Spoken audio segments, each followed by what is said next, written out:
dear beloved, Boss Mike Cervera.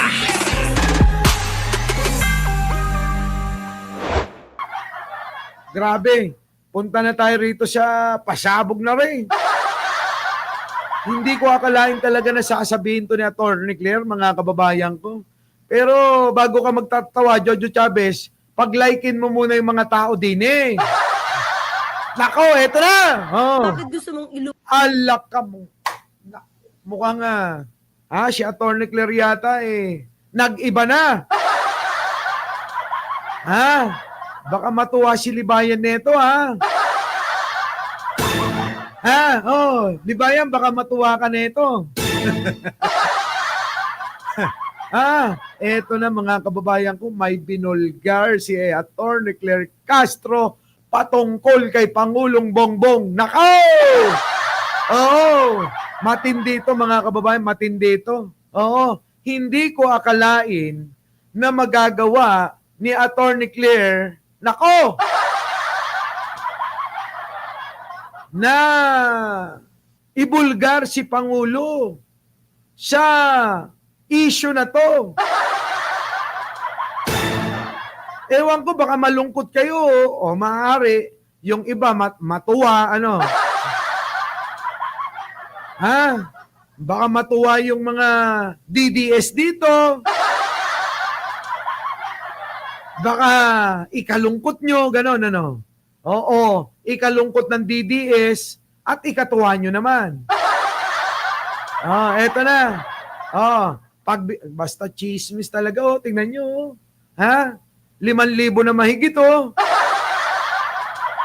dali na. Mag-like na kayo habang maaga pa. Baka mamaya pag napanood to ni Libayan, sabihin niya, tama talaga ako eh. Eto na mga kababayan ko. Ano ang binulgar na ito ni Atty. Claire Castro? Laka! Pakinggan ninyo mga kababayan ko. Pakinggan ho ninyo. Oo, pakinggan nyo maigi. Oo. Pero bago yan, palatastas muna. Palatastas. Karugtong ng topic natin kahapon bago natin puntan tong binulgar na to, Ito na. Para sa mga DDS ito. Para tumigil na kayo ng kaka-shodik. Pakinggan nyo to, pakinggan nyo. Nasaan na yun? Wait lang. Hanapin ko lang, Hanapin ko lang mga kababayan ko, Nako!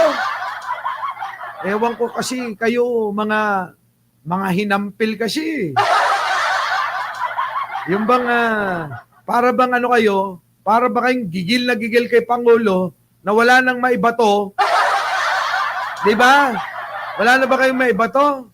Puro na lang ganyan-ganyan, eto na. Mga kababayan ko, wait lang. Wait lang, shave. Isa pa. Nako, mga kababayan, matindi ito. Yan. Nako, yan na. Ito na. Ito na. Nako, pakinggan nyo itong pagbubunyag ho, Itong pagbubunyag ho ng kilala nyo ito, mga kababayan ko. Kilala nyo ito. Kilala nyo. Ito na. Siyam kami magkakapatid. Pero magandang hapon, magandang gabi. Eto na mga kababayan, pakinggan nyo Pakinggan nyo itong si Kuya. Makinig ka man ng Aimee Ang kapal kasi ng baba mo eh. Sana walang umiyak. Ano po, bago natin puntahan yung pagbubulgar ni Atty. Claire. Kasi kadugtong to eh. Kailangan mauna to para maunawaan nyo. Yung pagbubulgar ni Atty. Claire patungkol kay Manong. Huwag kayong malungkot, huwag kayong umiyak. Alam nyo naman ako, parehas ako rito. Eto na. Pakinggan nyo. Po, magandang hapon, magandang gabi sa inyong lahat.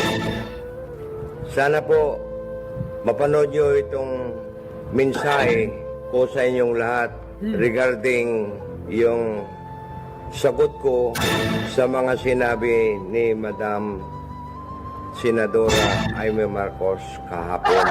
Nasyak po ako. Nako. Kasi hindi ko akalain na magagawa niya yan. Hmm. Kasi kilala ko yan. Magmula ng 11 years old ko yan. Sabi, mga kababayan, no, kakilala ko po yan mula nung elementary yan. Ma'am Senadora, Hmm. magmula nung high school ka, Hmm. parati tayo nagkikita sa Malacanang dati. Oh, parati raw sila nagkikita. Oh. Nagkasama pa tayo ng 5 years Nako. sa Kingston, New Jersey, Nako. nung nag-aaral ka sa Princeton University po. Nako, kita nyo hanggang ibang bansa pala kasama si Kuya. Kung maalala nyo, Ah. nung nag-aaral ka sa Princeton University, Hmm. halos 24 hours tayo nagsasama Nako. sa isang bahay.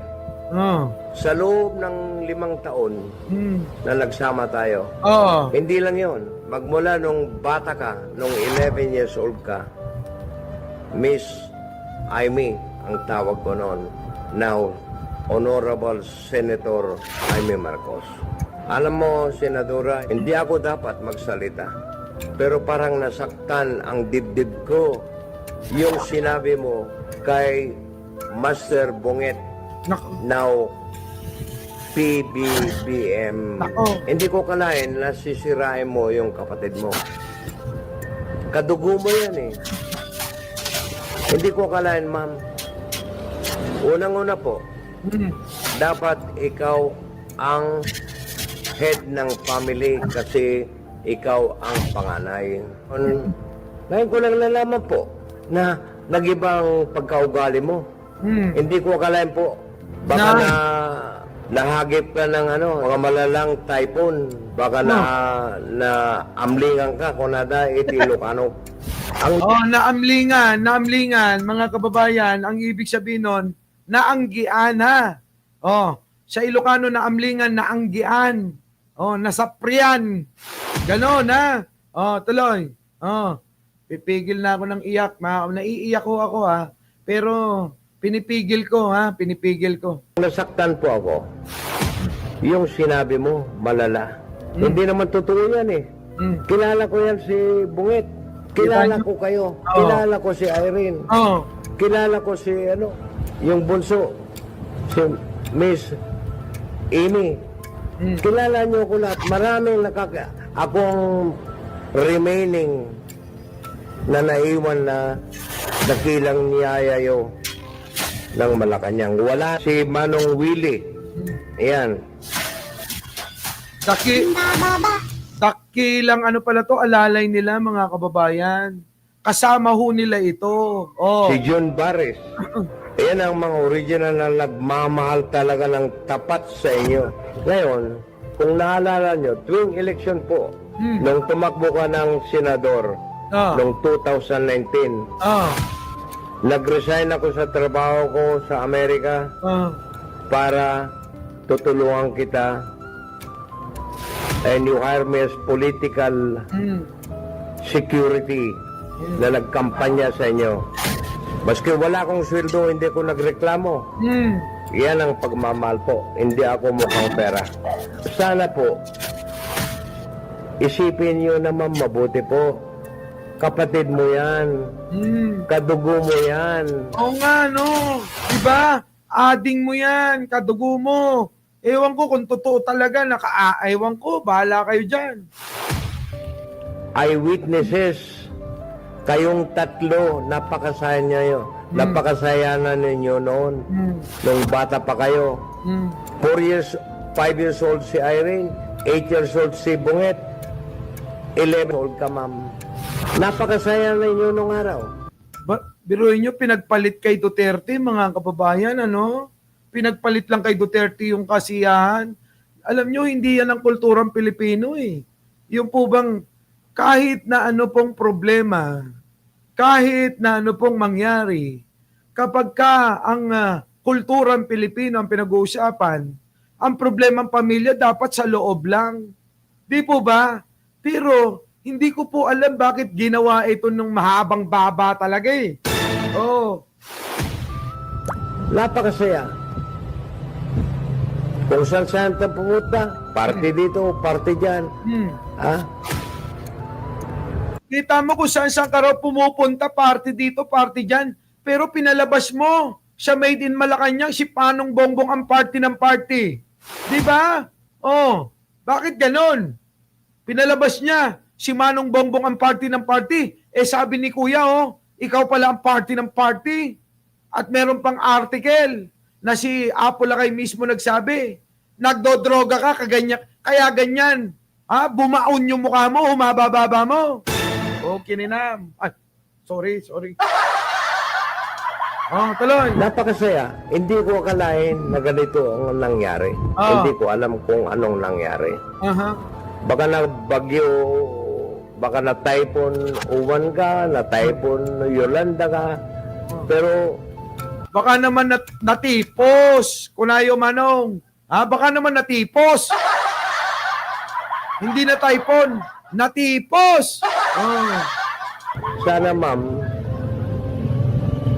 wag naman ganyan. No. Ganyan sana. Para itinuturing ko na kayong yung mga anak ko. Oy, 6,000 na tayo. 6,000 na. Baka naman mag-like na kayo. Oh. I am 81 years old na Wala po pa. na naglilingkod pa rin sa pamilya ng Marcos hanggang Grabe. ngayon. Huwag Ganyan kasi ang loyalista, mga kababayan. Iba eh. Iba yung mga loyalista. Hanggang sa dulo kasasamahan ka. Ganyan ang totoo. Hindi katulad ng mga DDS. Yung mga DDS, nakikiuso lang. Oh, DDS, nakikiuso lang yung mga yung. Yung mga loyalista, iba. Loyal talaga yan. Hanggang sa dulo. Ganon. Ganon. Diba? nyo akong huwag kayong magagalit po. Itong mensahe ko para sa inyo po. Kasi mas matanda ako sa inyo. I consider myself as your stepfather kung tutuusin. Well, grabe, no? Advice ko lang, ma'am, mahalin mo yung mga kapatid mo. Correct. Ako rin, panganay ako sa pamilya. Next. Oh. Siyam kami magkakapatid. Ah. Pero hindi kami nagsisiraan. Kung pwede mong takpan yung kapatid mo, takpan mo. Ganyan yan. Blood is thicker than water. Ganon. Oo. Kung kailangan mong pagtakpan ng ading mo, pagtatakpan mo, kahit ano pa yan. Si kuya nga, hindi naniniwala sa mga sinabi mo eh. Yan ang sinasabi nila. Mga kababayan na nakikinig,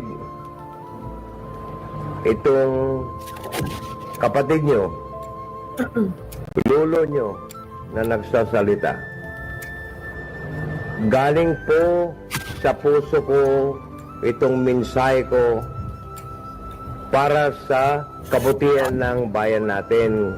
Isipin yung mabuti kung tama yung sinasabi ni Senadora Amy. Mag-isip kayong mabuti po.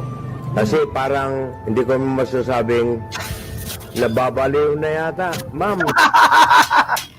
Hey! I mean, nababaliw ka na raw, oh, sabi ni kuya. Baka nga nababaliw na, baka nababaliw na nga. Putik. Oh, sabi ni kuya eh. Oh, baka daw nababaliw na eh. nababaliw na yata. Ma'am, nababaliw ka na yata. Baka kumain ka ng shrimps. Ah. Kasi Ah? allergic ka ng shrimps. Ah. Alam ko yan. Ah. Kaya, Allergic pala sa hipon. Si Amy. Eh mukha namang hipon yung mukha niya, di ba? Di ba yung shrimp? Nakaganon? Oh, nakaganon, di ba? O parang baba niya, nakaganon din, ano? Pag nakaside. Ah, tuloy. mga kababayan, isipin yung mabuti, analyzein yung mabuti, Aha. yung mga sinabi ni Amy na paninira sa kapatid niya. Nakaw. Wala pong katotohanan yan. Nasa tabi ako ni BBM yan. Alam ko.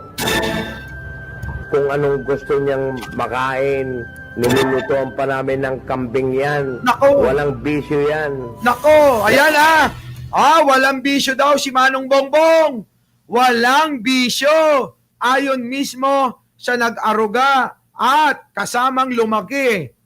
At nag-alaga. Walang bisyo take note nyo yan. Lagay nyo sa cellphone ninyo. Tapos, may reminder dapat lagi. Yung mga DDS, lagay nyo na sa cellphone ninyo.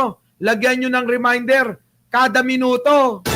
Para mag-ring, ayan walang bisyo si Pangulong Bongbong, gano'n.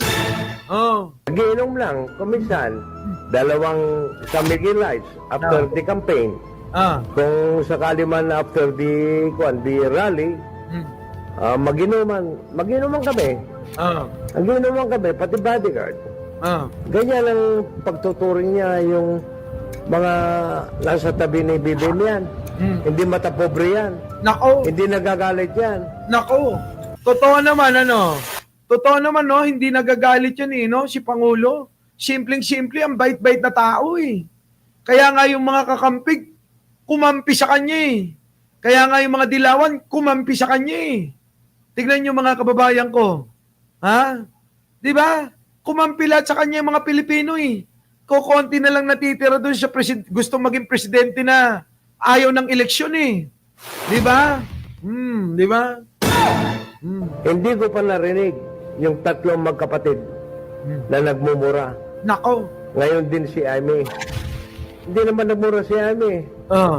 Pero nagsabi na lang kasi nungalingan. Yan ang masasabi ko lang po. Lastly, kung mapapanood mo itong mensahe ko, Senadora, pati yung kaibigan mo diyan sa Subic, diyan sa Subic, nag-uusap kami, napakabait mo. Kilala mo yan.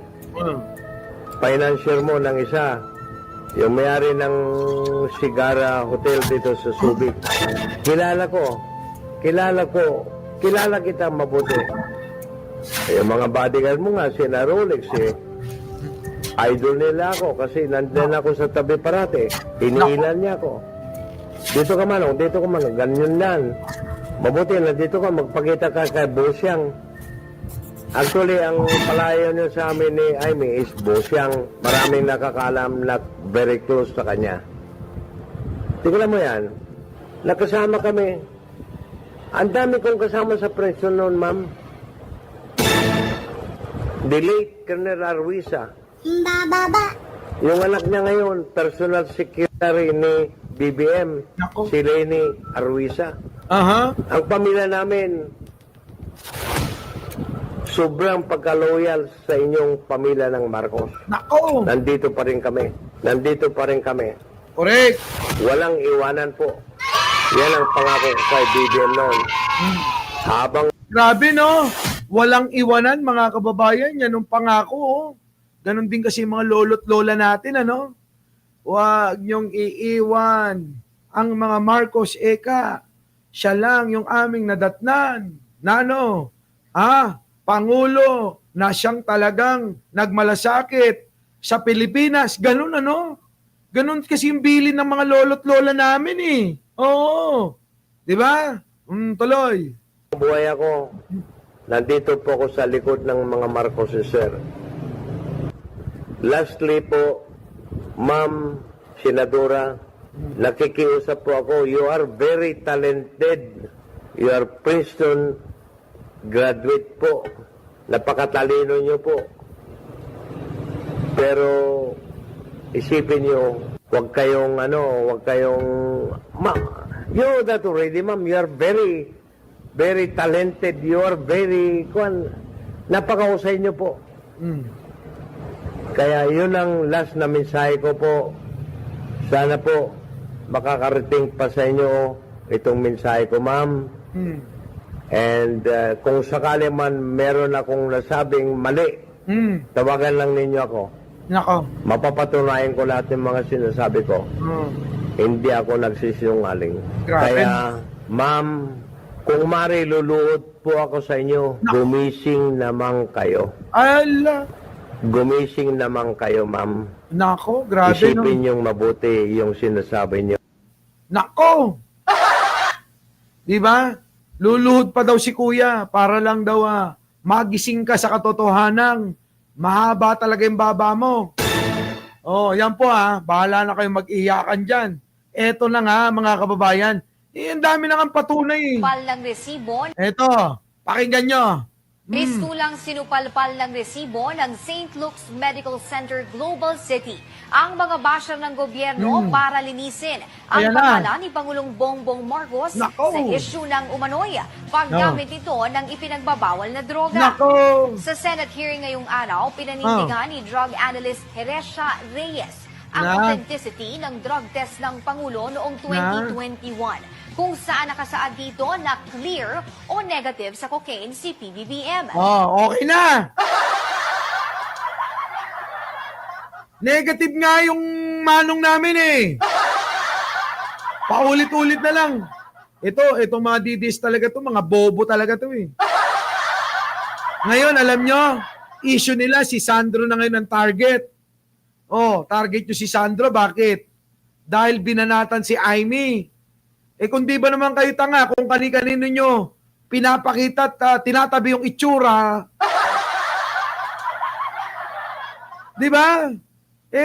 Bobo kayo. Oh. Ang dami naman magkakamukhang tao ako nga Di ba pinagkakamalan nyo akong kapatid ko si Jake Magnus? Di ba? Pagkakamalan nyo nga ako Marami akong kamukha. Pagkakamalan nyo nga ako si Gabby Concepcion. Yung iba naman, sino yun? Sino yung isang gwapo rin? Sino yung gwapo rin? Ang dami kong, si Sam Melby. Ang dami kong kamukha. Tatay ko si Gabby, ganon. Ganon mag-isip itong mga dides, ang bobobo. Ang tatanga talaga. Di ba? Di ba? Sabi naman ng iba, yan, kamukha si Martin. Sinong Martin? Baka yung ninong ko yun, Di ba? Kamukha ko si John ang tignan ninyo kayo mga DDS, makinig kayo sa akin, ang tignan ninyo, si Sandro at si Apo Lakay. Silang dalawa, pagtabihin nyo, mga Sorry. Madudulas na naman ako Di ba? Kayong mga nandito, 6,000 plus na nanonood. Pag pinagtabi nyo si Sandro at si Apo Lakay, ano makikita nyo? Iisang tayo, iisang forma, iisang hawig, iisang tikas. Kulang na lang mga kababayan. Ipalkat nyo yung pagmumukha ni Sandro sa mukha ni lolo niya Hawig na hawig, mga kababayan, kamukhang kamukha. Tama na yung pang-uuto nyo. Inuuto nyo na ako Baka mamaya si Bentong na yan, yan yun, ito na. Punta na tayo sa intense, mga kababayan ko. Ito nga, ibinulgar ni Atty. Claire. Grabe ito, Matindi ito, mga kababayan, matindi. Pasok, attorney. Bakit gusto mong ilubog ang kapatid mo? Yan, nga. Hindi siya nagsasalita ng anumang negatibo sa'yo. At mga ka-clear. Di ba? Witness ako doon. Ayan na. Narinig nyo? Ito, mga kababayan, ibinulgar na. Witness po si Atty. Claire. Dito. Witness si Atty. Claire. Witness ako doon. Anda ko. Kasi tuwing meron akong sasabihin kay Pangulo Na issue nito at kakausapin ko siya kung ano ang kanyang comment, nako. nagtataas balikat lang siya. The usual niyo makikita na ganon. Nako. Hindi siya magbabanggit ng anumang negatibo laban sa'yo. Kita mo! Yan, binulgar na. Kahit ano pala, hindi nagsasalita si Pangulo. Laban kay Amy, ano? Tapos si Amy, tignan ninyo kung siraan sa harap ng libo-libong tao. Walang ya talaga yung baba na to. Napakawalang ya. Oh, tuloy. Ako lang yung nagsasalita ngayon eh. Oo nga. Bakit? Ano bang mandato ko, mga ka-clear? Oo nga. Ang isang binigay sa akin mandato ng Pangulo, eto Ay. counter. Oh. To counter fake news. Oh, to counter fake news. Yan yung mandato ni Atty. Claire na inutos ni Pangulo. Oh, ano? Tatanong-tanong pa kayo. Oh.